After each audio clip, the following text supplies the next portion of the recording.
Welcome to Google. Teller, you're holding a microphone. Will you speak today? No. Teller, what are the origins of being silent on stage during your act? You're asking me the exact same questions that the New York Times guy did, just as if they were right on the piece of paper. Now you caught me. When I was a teenager, I rebelled against the idea of magic patter because it always seemed redundant. You know, a guy would be standing up there going, "Here I have a red ball." Well, yeah. Or it would be, you know, a kid like me. When I was like 12, I did a Chinese magic act where I had, you know, like a long mustache and a little hat and an orange velvet robe, and I claimed to be 200 years old and lived in ancient China because I didn't know how long ago China was ancient. And as an audience member, I would find that insulting. So when I started to get a little more idea what was going on, I thought it would be interesting to drop patter so that people would have to put together what they're looking at on their own. And nothing fools you better than the lie you tell yourself. So if I say, here is a perfectly ordinary pack of cards, you're going to mistrust me. If I hand you the cards and go like this and you shuffle them, then you'll believe that that's a real pack of cards even if it's fake. So it was partly the idea of not doing redundant patter, and it was partly the idea of making magic more convincing. Then eventually I discovered that there's all sorts of cool things that happen. Like for me, because I'm not like an overpowering personality, undercutting the kinds of places that I was working at frat parties at college, and if I had tried to overpower those kids with their cups of beer, you know, groping their girlfriends, they would have paid no attention to me. I don't think they paid that much attention to me the way I did it, but it was more than I would have had otherwise. I just set up a couple of lawn spots and did things like swallow razor blades and let them put that together and let them be a little bit creeped out by that. And that sort of compelled attention. And you feel like an idiot if you're heckling a silent guy. And then eventually, working with Penn all these years, what I've discovered is there's something absolutely incredible that happens when you don't talk. You know, everything becomes very intimate because you're looking at them, they're looking at you, and that intimacy is really thrilling to me. Now, I saw your show on Thursday, and you mentioned during the show that you met Teller during his razor blade act. Yeah, it was needles by the time. Needles. He'd streamlined it. And that was over 40 years ago. Yeah, around then. You know, the origin stories have been retold so many times. I don't think there's really any truth left in them. Yeah, it was 40 years ago. I mean, I was when I met Teller for the first time, I was still in high school, and so that gives you some sort of chronology on that. Teller was a high school teacher while I was in high school, but different high schools. And you taught Latin and English, if I'm correct? Latin and Greek classics. And study hall. And so it was around that time. And I think probably if I were, it all depends on what we're defining, but probably the first trick I saw Teller do was probably not, as I say in the show, the needles, but probably you were doing a thing called glorpy, I think, with a handkerchief, or maybe Out of This World or something. You might have been doing something backstage at the first Marshek shows, and if we were actually to have a court record and read it back, I might have seen you do something magical before that. But yeah, he was doing a show, and I remember it as being in a library in New Jersey, you know, one of these library basement community shows. But that doesn't mean that's true. Probably is not. Probably the fact that I remember it makes it less likely to be true. And I think the first thing I saw Penn do was ride a unicycle in a pair of shorts and mismatched sneakers, wearing no shirt but a tablecloth tied around his neck and juggling. Right? Was that? Yeah, I don't think that would have been right. But no, see, close to there we go. But it was around that same time. It was a classical music show at Amherst College where we both worked at that show. That we have some evidence of. But I still think the story that we met in Nam is much better. Maybe it's time to just do a clean break and just keep that from then on. You know, I was the youngest fighter pilot. Sounds good. Respect. Now, you're magicians who advocate reason. Do you find Although if we weren't captured because we were good soldiers.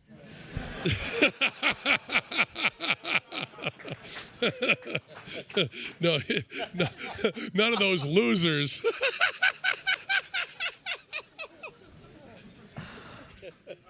Oh, America's great again. As magicians who advocate reason, do you find that is contradictory or complementary to your work?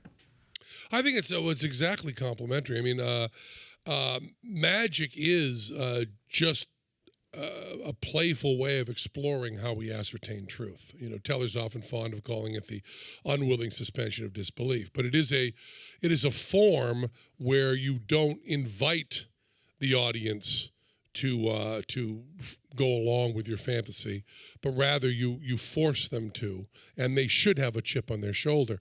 So every time you do a trick that's successful, you have taught everybody in the audience that some way that they ascertain truth is incorrect, and that leads me to skepticism and to pro-science, and works hand in hand. Now, there have been two major schools of thought in magic. I mean, the discovery of witchcraft, the first magic book, 1500s? 1584. 1584. The first magic book talks about these being tricks as opposed to real magic. And then that thread of that way of dealing with magic as tricks, or as the magician is an actor playing the part of a magician, that kind of thing goes to Houdini, and then goes to Amazing Randy, and is a direct line, hand in hand, and friendly with the scientists. And no sort of anybody that comes to you when you're that kind of magician and says what you're doing is bullshit, the answer to that is yes. It's a simple yes, and there's no argument whatsoever. You know, if someone comes up to us after the show and says, you didn't really, and whatever the rest of that sentence is, the answer is, of course not. We were doing tricks.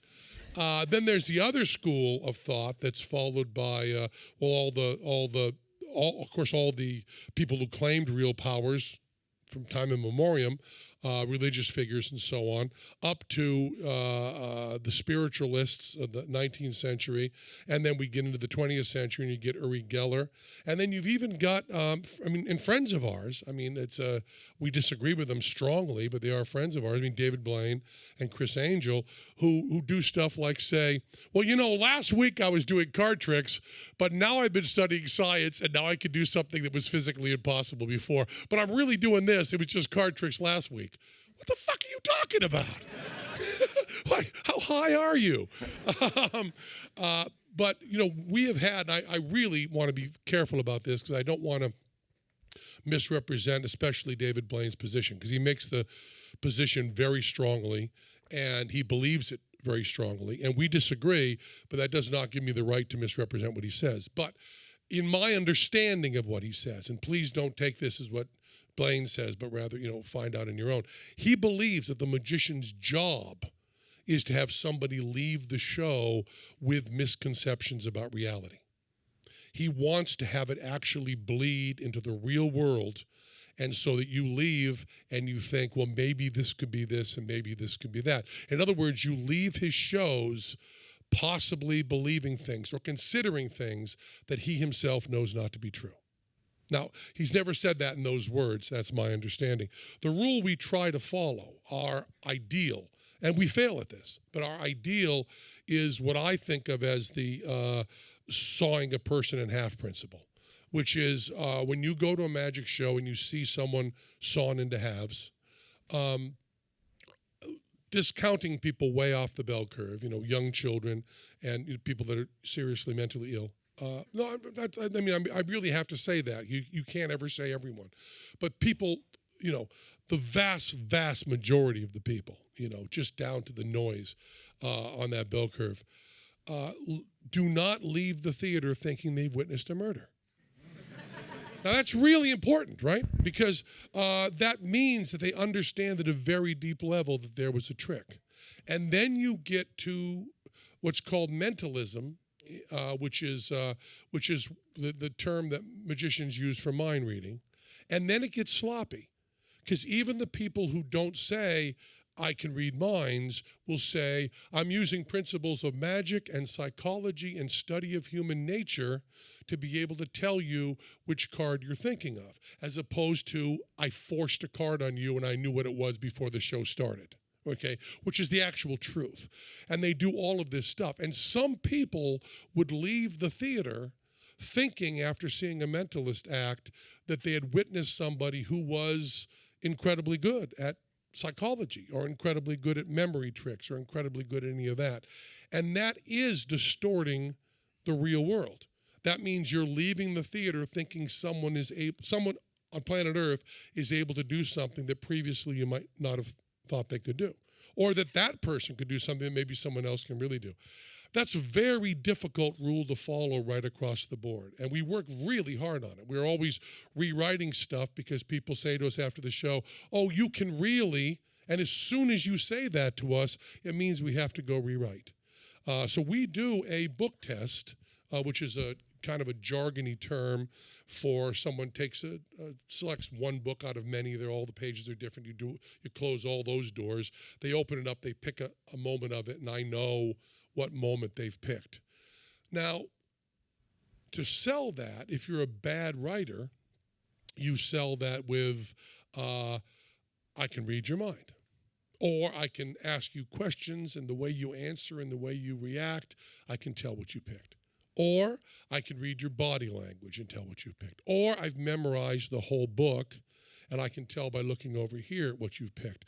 All of those are really good stories, But the way we do it is we are doing a trick and have no special powers, which means the trick has to be a lot stronger, because what you've done is you've stripped away all the misdirection, all the stuff you can think about. Because and especially smart people, while you're saying to yourself, well, certainly can memorize the book. People memorize the Quran, they memorize the Bible. That's not a lot of stuff to memorize. We can memorize that. And certainly there's a lot of stuff that shows you that people react certain ways when they're lying, and you can tell by the way they react to this. And while you're thinking of all of that, I've just had a signal to me. So that makes the tricks much harder. Much, much harder. And you've also, the term in magic is closing the doors. There's, you're leaving a lot of, you're leaving the path how it's really done that way. But at the end of that, you end up with something that's moral. And I believe that giving people information that you know to be incorrect about the physical world is morally wrong. It's also artistically kind of not very satisfying to smart people. When I see a mentalist present something as though it's maybe I really have powers, I really go, oh yeah, right. And I think that a lot of people do that. And we try to write our show for people who are we can only write it for people who are as smart as we are, because we can't be smarter than we are. But we try to write it for people who are at least as smart as we are, and they all are smarter anyway. We have a lot of smart people in the audience. You do see there are 2 microphones in both of our aisles. If you'd like to ask Penn Teller any questions. That was a segue. You could do morning radio. Thank you. Let's go to Lucy in the Sky with traffic. I appreciate that. But yes, they're open. If you'd like to ask a question, please come on up and I'll call on you. Thanks a lot. Oh, wow, that was an honor. Oh, we got a taker. Go ahead. Very excited. Hello, Mr. Teller. Yeah. Obviously, when you're on stage, you don't talk at all, but was there any time when you were on stage and you were really tempted to say something?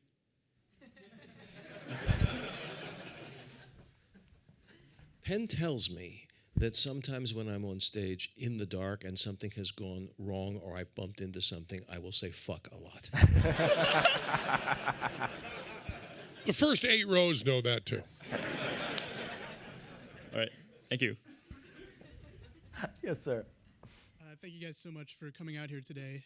I'm a big fan of your show, Fool Us. I really love watching it. I think it's a lot of fun.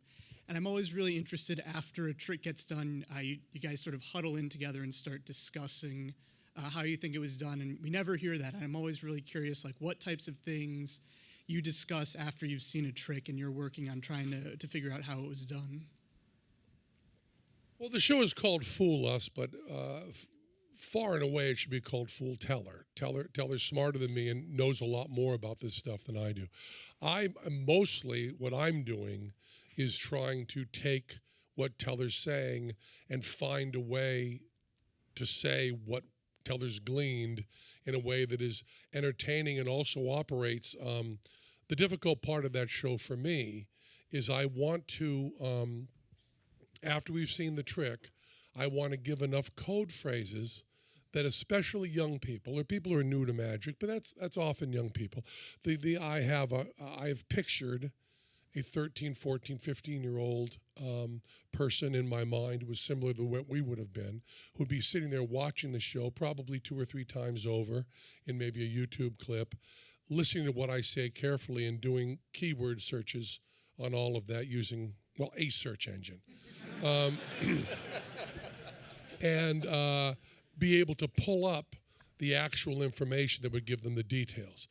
Be able to do that while talking in a way that keeps it entertaining and funny for the families that are watching and just want to watch a magic show and don't want to get technical about it. So I'm trying to put all that together. While we talk very openly about how the trick is done, obviously. We're both mic'd, and the people in the control booth are listening to what we're saying. And Johnny Thompson, who I would say Teller is the second best magic mind alive today, and Johnny Thompson is the first. Johnny's our mentor. Johnny's our friend. Johnny's works with us in everything we do. Johnny's listening to what we say, and Johnny is just telling from the first 2 or 3 sentences. He's looking at the producers and going, they've got it, they haven't got it. And then they watch us go down whatever road we're going down. So all those decisions are made. I try to speak up because there have been a couple of times when I've seen something that Teller hasn't seen, or I've known a little something, a little nuance that Teller didn't know.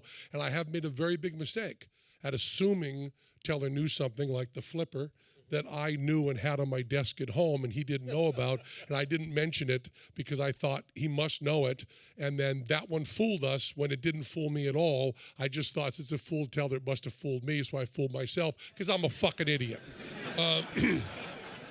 But we talk about that and then try to make it as entertaining an expose as we can. You know, the show is a lie, and I hope it's a lie that many people see through.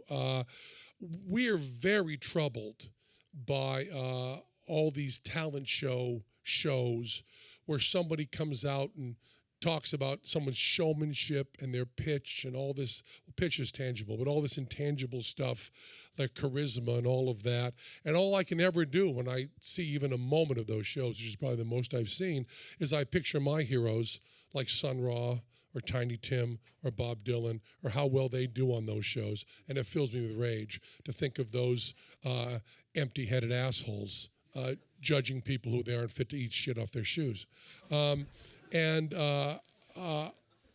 our show is very specifically, I believe, we have never had on a show the best act fool us. The most successful act from the first run that we did was Piff the Magic Dragon, who got a whole show in Vegas and is now on America's Got Talent and has had a huge career that I think he would say was launched by Fool Us, and yet by the numbers he was a loser. His trick didn't fool us. We gave him a standing ovation and loved him. So what we're really trying to do there is whenever you see a magic show, you think there must be camera tricks. And whenever you see a magic show, you are right. There's never been a magic show on TV that didn't use camera tricks. And the camera trick is very simply multiple takes and putting the camera where you want, right? One very famous magician, his producer said to me, "We don't use camera tricks. Lots of editing tricks, no camera tricks." And for the street magic stuff, just repetition gives you that. If I throw you a deck of cards right now and you take your video phone and you go out on the street and you, with no skills whatsoever, have someone pick a card, then tell them what card they picked, and you do that around 50 times, you might get lucky. And if all you show is the time you got lucky, that could be a miracle that no one can figure out.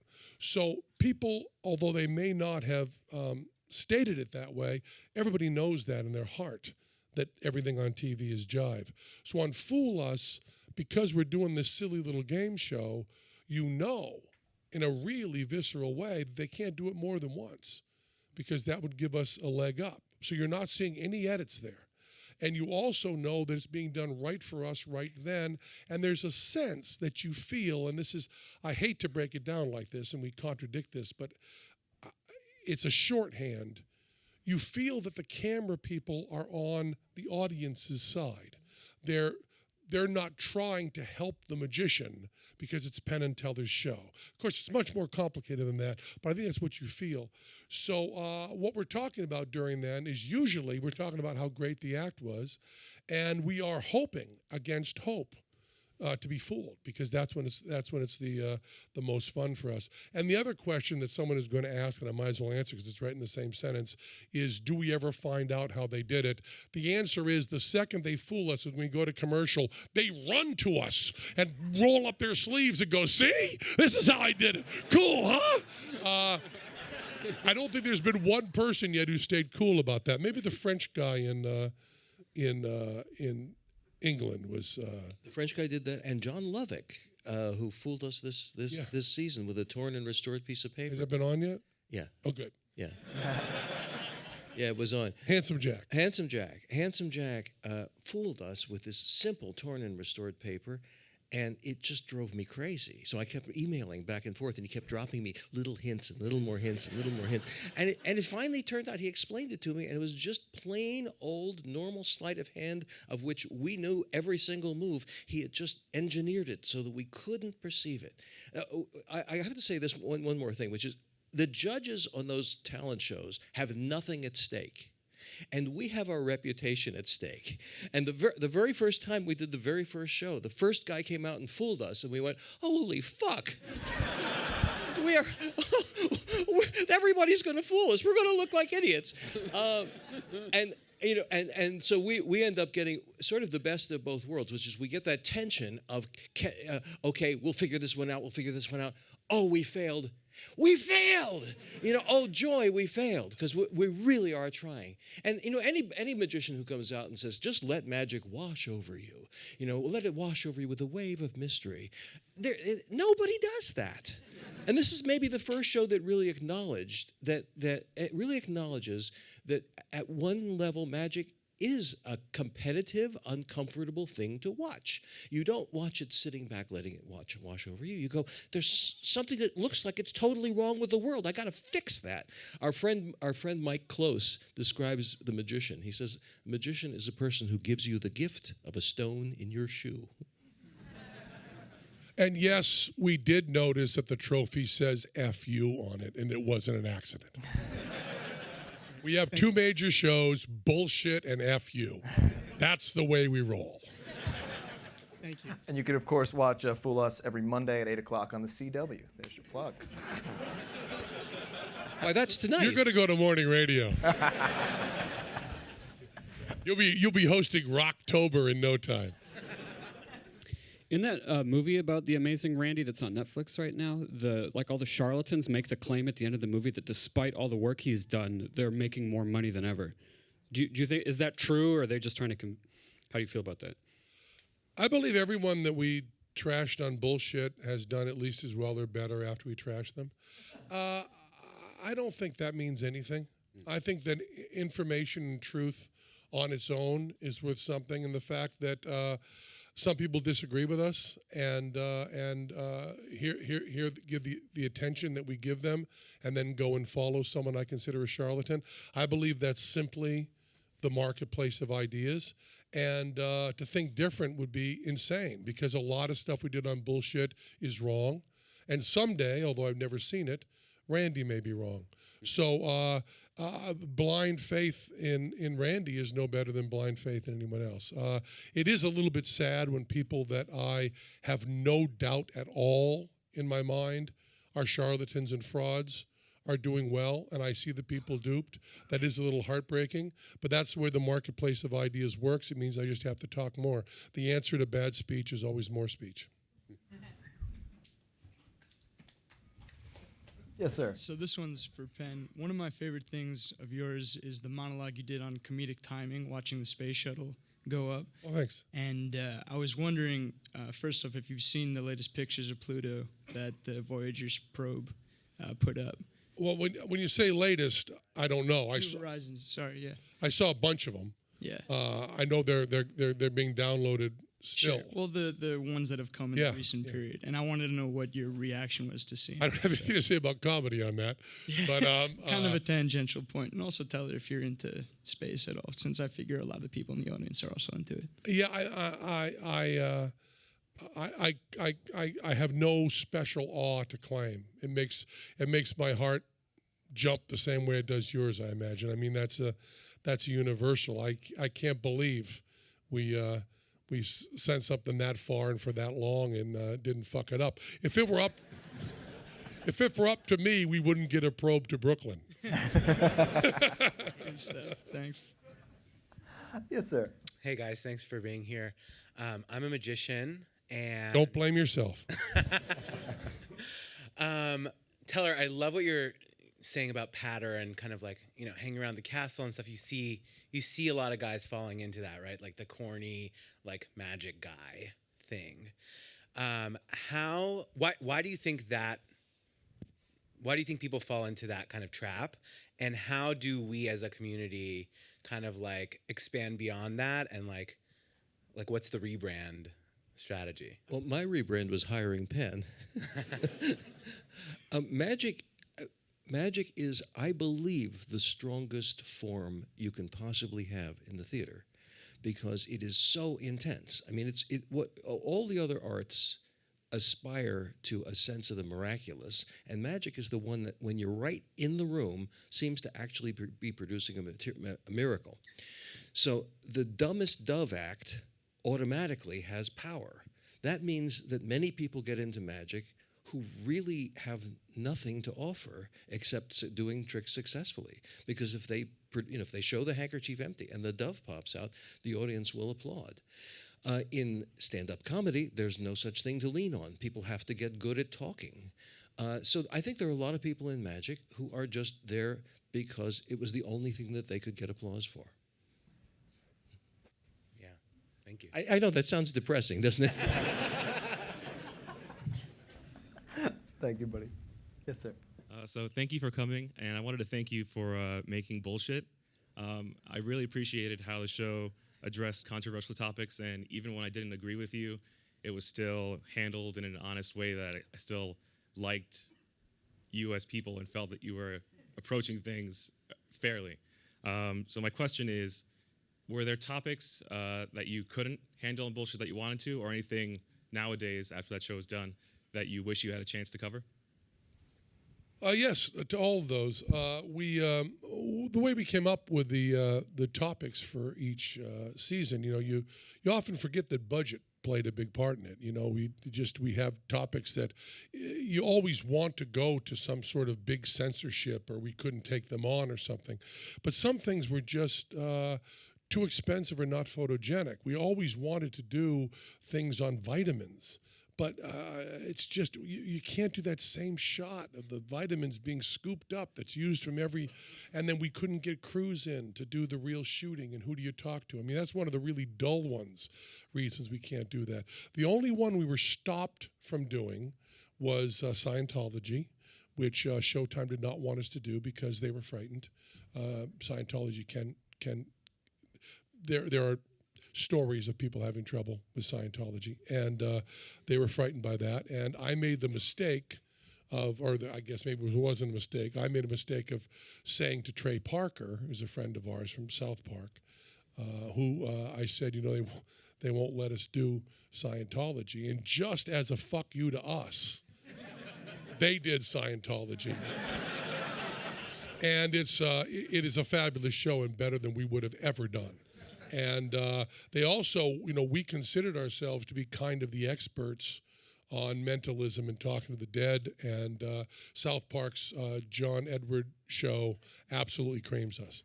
It explains cold reading better than we ever have. It explains those charlatans better than we ever have. They just beat us at our own game beautifully. A lot of stuff we look back on now. It's been, we started in 2001, so it's been many, many years. A lot of the stuff we were wrong on. We always wanted to close and do our final show, The Bullshit of Bullshit, which we would just bust ourselves. You know, who the fuck cares what two Vegas magicians think about this shit? They're not scientists. And then there's these assholes, you know, and really do that and go through the mistakes we made. We never get a chance to do that. We're still talking about it with other people who, you know, maybe Netflix or somebody would let us do the bullshit of bullshit. There's topics we did that were much less successful than others. We did 84 shows, you know, and we had a good solid pitch for 10 when we went to sell the show.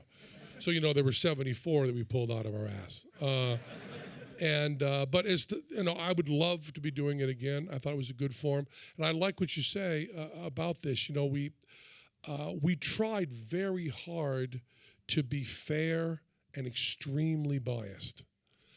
And that's what I want out of news. I long for the days, and I'm liking that they're coming back, when there was, like, you know, the Great Plains Republican, and the news organization said right in their name what they did. And I would like news to come on and go, you know, good evening, I hate Obama, and here's the news. Once you know that, you can deal it. You know, you can dial it in. Once you've said, you know, we're Penn and Teller, we're atheists, we're libertarians, and here's the way we see this issue, I think you've got a lot of information there. I think somebody with very different, I think a Christian socialist can then watch that show and know what we're talking about. I mean, that's the way we deal with people. When friends are telling you something, you know they're biased and you hope that they're fair. And I will brag on how fair we are in that we didn't do any of the Michael Moore stuff. I don't think you can find, of course you can find, but very rare, and it only because it slipped by us, is there ever a time that someone who is speaking is taken out of context. There was a few people we had on that were so goofy looking, and I mean, there's no other way to say it, ugly, that we, using a shot of them making their case, just made it look like their position made no sense because they were so unattractive. That happened in one case. And we looked at that and said, no, we're going to do a shot of this person walking that's more flattering, and then we'll do shots what they're talking about, so that's in VO, so we don't have that. And once we were accused of taking someone out of context, we went back and did the show again and gave people, we had a rambling 10-second passage that was absolute nonsense, and someone said, you've taken that out of context. We went back on and did another show and let them do 3 minutes of the rambling nonsense that had the 10 seconds within it, and said, there's your context. Actually, we made them look better. And I learned something about my own cynicism from doing that show, and that we pitched it in kind of a cynical way. We pitched it that even people that hated us would still watch, and therefore Showtime would still make money. And we expected to get a lot of hate mail, and we expected to kind of brag on that hate mail. And I'm very ashamed that that's the way I felt, because when we first put that show on, and we did some pretty heavy ones. I mean, we did the Bible, we did the Vatican, although Showtime never showed it again, but we did the Vatican. We did creationism. We did stuff very near and dear to people's hearts. And the letters we got that disagreed with us were very strong in their disagreement and very filled with love, and very much sounded like what you said, which was, you know, I'm a follower of Jesus. I believe I have eternal life. I pray for your hearts. You are honest. You do a good job. You are funny. I believe you are fair, and I hope you find Jesus sincerely in Christ. Man, it's hard to argue with that. And one of the reasons we did not do Islam is we've heard you get different letters from them. Thank you. Thank you, buddy. Yes, sir. Thanks for coming here. Watched your show yesterday. It was great. I want to change track a little bit and ask you about Team Vermeer. So Team Vermeer, the documentary. So it was a really great documentary with very intriguing results, and I believe it took about 5 years in the making. So my question is, what made you invest so much time, energy, and money into making such a documentary? Well, very simply, ignorance. We didn't expect it to take 5 years and that much money. That's how you get into every project. And I'm sure everybody in this room has started a project that was easy. Tim Jennison, been a dear friend of mine for 25 years. I had been spending a lot of time just working or with my family. I hadn't spent any time talking to someone that I wasn't getting paid for or I wasn't genetically related to. And I started to go a little crazy. So I called up Tim Jennison, who's an old friend of mine, and said, he says it was a desperate call. I remember it as just being pleasant. Saying, I haven't really talked to anybody. Why don't we have dinner tonight? So we flew in from Texas, went out to have a dinner, and over supper, I said to him, well, tell me about something that has nothing to do with my work and I can't possibly work on. Tell me something that we can just talk about, I can just listen to you. I just need to get my mind on other stuff besides work. And Tim said, well, how much do you know about Vermeer? And I said, well, probably first page of Wikipedia. That's probably what I got in my head. And he said, well, I think that he might have been using an optical device, and so I built an exact copy of Vermeer's studio in a warehouse in San Antonio, and I'm going to paint a Vermeer. And I said, boy, did you fail, because you need to film this. And then I tried to get somebody else to just make Tim's Vermeer. I wanted to just turn it over to somebody else and say, do this. And I wanted to just produce it and not really be part of it. I wanted to not produce it at all. Then I wanted to just produce it. And then we tried to find the best director for it. And after many tries, Teller was not our first choice. But after many conversations with people who didn't understand it, we knew Teller would understand it. So all of a sudden, it became a Penn and Teller project. And then all of a sudden, it turns out painting a Vermeer was a lot harder than any of us thought. And that took 5 years, and a little over, actually, and a lot of money. I mean, the movie lost a tremendous amount of money, even though it was phenomenally successful. But fortunately, Tim has the time and money and wanted to spread this around. What I find interesting about Tim's Vermeer is that more than Avatar, it's a movie that rests on technology. There was nobody in the world rich enough to make that movie 10 years before we made it. We shot, how many hours? I've forgotten now. We ended up with 2,400 hours of usable footage. That's quite a ratio to a movie that's 70 minutes long. But we had every brushstroke covered mostly from multiple cameras. There's not a time that the brush touches the canvas that isn't recorded. So it's a whole different kind of documentary. Most documentaries are made after the fact, and there's reenactment or talking about it. We had cameras there the whole time he was painting. And some of the people who are skeptics of Tim's theory have said, well, you could have faked this. We tell, well, come on, watch the 2,400 hours. You can watch everything. We have no secrets on this. It's all laid out. So I had no particular interest in the subject or making a movie. I certainly did not want to make a movie, but I had a love for Tim and thought we could make a movie that would make everybody else love Tim too. And it just seemed like important and compelling. I don't know why Teller can speak to why he got on board. You invited me.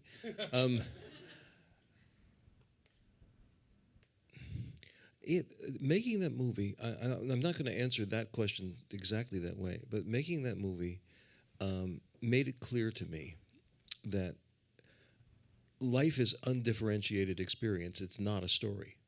And when we went into it, we thought that I thought, and I think we all kind of thought, that we were making a movie about Vermeer. And then, so we really came in from that point of view. This is going to be a documentary about Vermeer, and Tim's made some discoveries that we're going to teach you. And when we looked at the first cut, which was 4 hours or so, we began exploring what the movie might actually be about. And the first direction that I went on this was thinking that it was Penn's story about his friend, right? That it's about Penn reflected off of his friend, because Penn had told me that story, and I thought, oh, that's a nice starting point for the movie. And then we kept watching the footage, and it became more and more apparent that the thing that you wanted to watch in the movie was Tim and his amazing level of care, intelligence, determination, humility, his ability to turn completely around when he's wrong after being very certain of something. And once we had that, then we just needed one little starting point to try to really turn that into a story.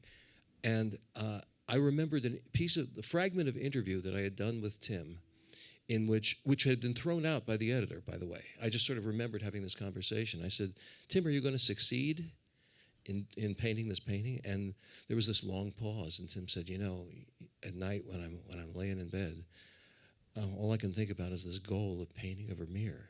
Paint a Vermeer. I'm not even an artist. And when I remembered that, suddenly the story of the movie began to fall into place, because instead of being about Vermeer or about Tim in general, it could now be hung on this very simple act of painting the Vermeer. And so we had, there's so much fascinating information that we had to summarize in little, Penn and I labored over little bits of exposition. How do you talk about the center surround phenomenon with the retina? How do you talk about that in a way that somebody who's not a retinologist is going to understand, and give the audience just enough information? How do you orient the audience in such a way that those people who know next to nothing about Vermeer remember who he was?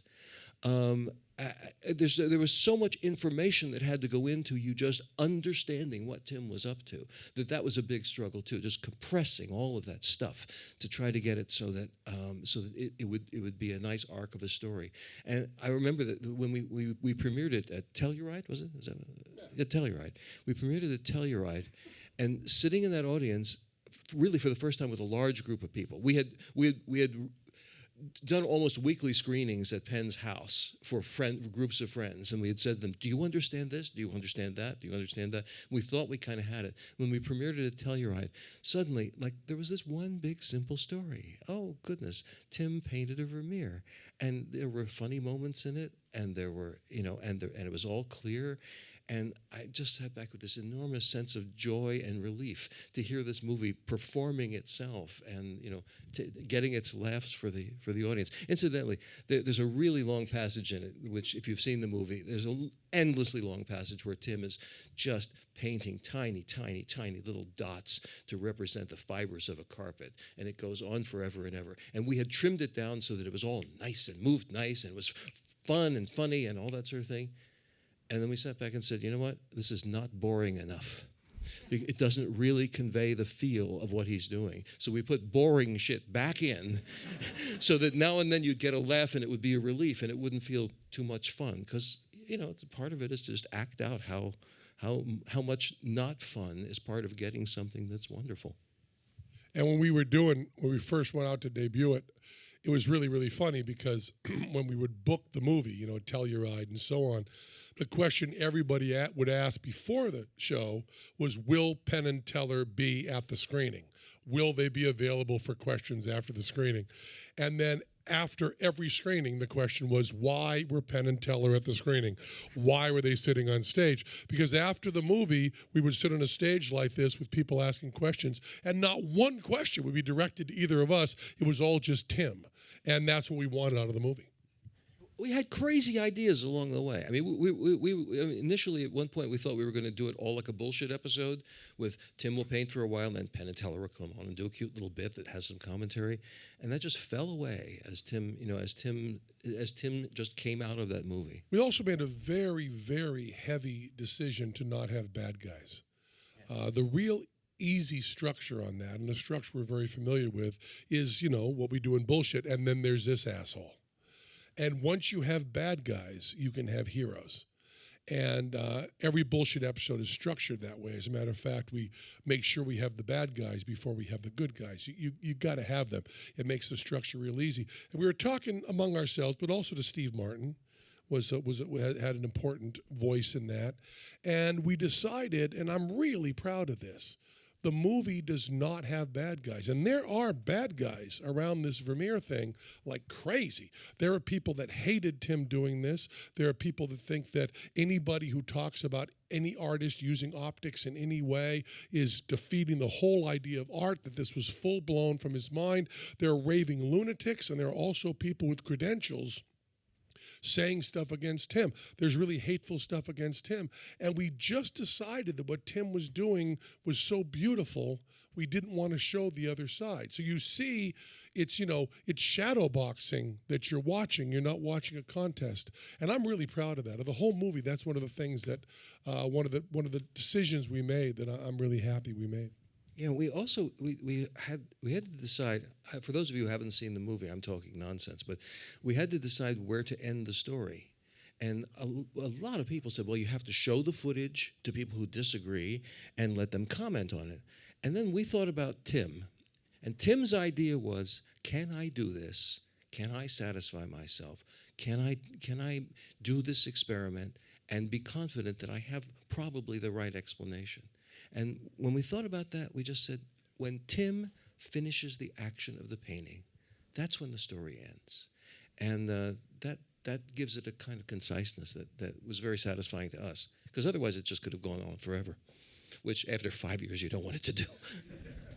Speaking of the end, we have time for one more question. No pressure. Make sure it's a good one. I hope it is. So you got me really curious. What would you put on the bullshit of bullshit episode? Like, what did you believe then that you no longer believe now? It's really hard.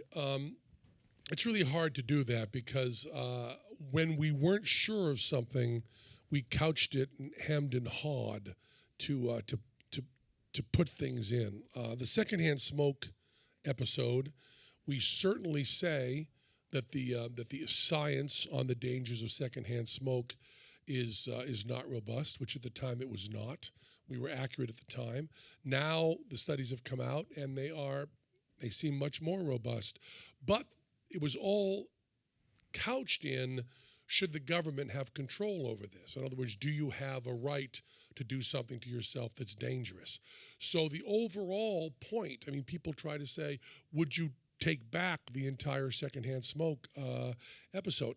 Now I think secondhand smoke is dangerous, and I think people have the right to expose themselves to that. People say that our global warming episode was incorrect, except we never did a global warming episode. What they're talking about is we had a certain kind of eye rolling and scoffing, and we were pretty upset at Al Gore selling the carbon credits, selling the carbon credits as though they were indulgences from the church. It was just, it didn't really do anything. It was just Al Gore saying you can feel better about yourself. So our attack was against Al Gore, and I think anyone attacking Al Gore is fine anytime. For the rest of forever. I think that's absolute, that is bottom level truth. That is like pie that you can attack Al Gore. But we certainly, the idea that there may be anthropogenic climate change is much more robust when we did it, except we didn't do an episode really attacking that. So what people are attacking us for, and they do, is our nuances and our attitude toward that, although I don't believe we said anything wrong during that. But if we did a bullshit of bullshit, we would spin that to make ourselves more wrong, to then be able to attack it and do that same dichotomy we did not do on Tim's Vermeer, which is what we do on bullshit. We would do everything we could to make us the villains. Hypnotism, I think the show was a clusterfuck. We didn't have any sense of what we were trying to say or any sense of what the truth was. We just stumbled through that. There was a couple episodes on nostalgia and stuff that were filler episodes we did because we had no money, and Teller and I were not behind, that I would like to rip the fuck to pieces, because there was a few moments that I felt that we tried hard not to, but in the final end, there was a sense of showing disrespect to people who are obsessed with something. And anybody who shows disrespect to people who are obsessed is a pig. Whether it's Civil War reenactors, whether it's trekkers, whether it's Minecraft, whether it's video games, or whether it's classical music, if someone has a love and obsession, they are 12 feet tall and bulletproof. And there was a few times we rolled our eyes and kind of made fun of them, and I'm ashamed at that. Can I on that episode also? The way these were generally put together is that we would discuss what we thought we were going to do with the episode, and then we would send our producers and our research team out. They would come back with a documentary, a sequence of documentary scenes, and then we would write the interstitial stuff that explained our positions, and we would write the VO.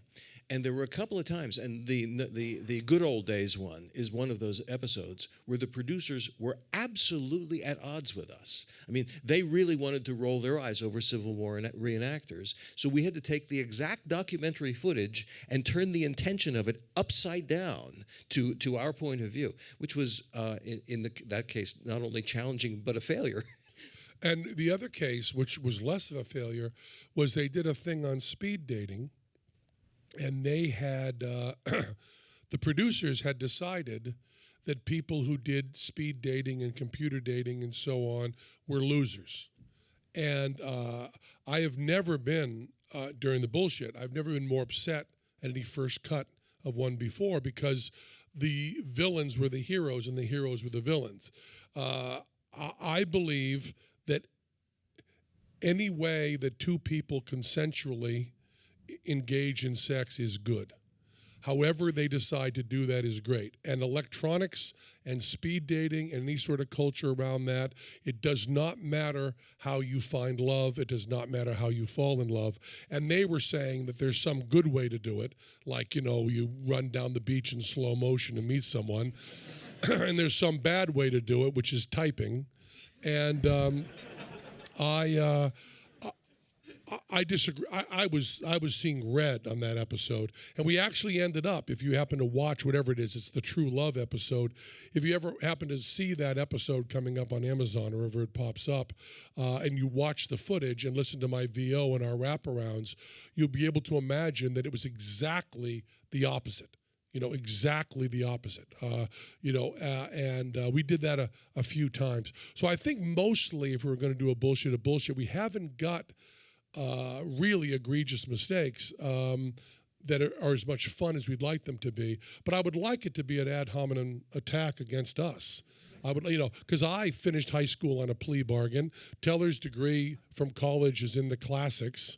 If there are two people who are not qualified to talk about science, it's two jive-ass Las Vegas fucking empty-headed magicians. And that's what the show would mostly be. The show would mostly be embarrassing pictures of us with Donnie and Marie doing stupid tricks. And then say, who the fuck are these assholes to talk about science? Thanks. And I would like to end with, who the fuck are these assholes to talk about science? Ladies and gentlemen, Penn and Teller. Thank you, guys.